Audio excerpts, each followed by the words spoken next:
Aujourd'hui, les entrepreneurs d'avenir se relaient sur notre plateau avec nous. L'un d'entre eux, Thierry Roche, bonjour. Vous Bonjour. êtes architecte urbaniste atypique, c'est ce qu'on va voir, et vous êtes également gérant de l'atelier Thierry Roche et associé. Alors, comment se déroule cette journée jusque-là? Comment est-ce que vous savourez ce Parlement des entrepreneurs d'avenir?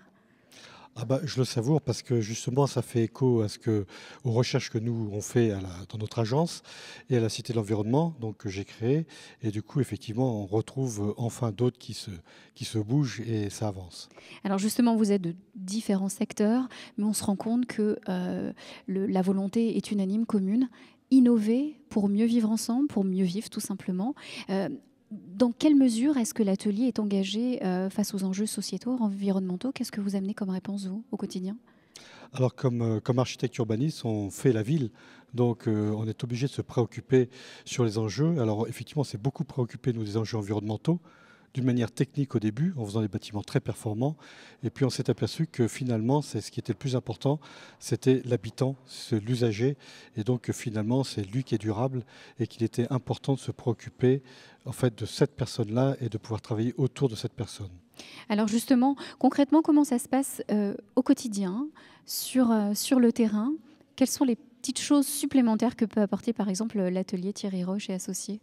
Qu'est-ce qui fait la différence par rapport à un autre cabinet d'architectes? Parce que vous êtes entrepreneur d'avenir, ça veut dire quoi dans votre métier?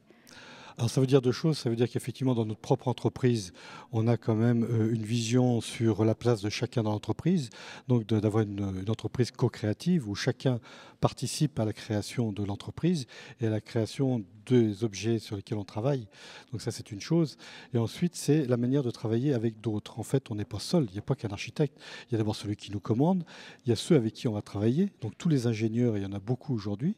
Et puis après, il y a ceux pour qui on travaille. Donc notre objectif, c'est faire le lien et d'être en empathie avec en fait tous les acteurs pour pouvoir en fait créer un lieu à vivre.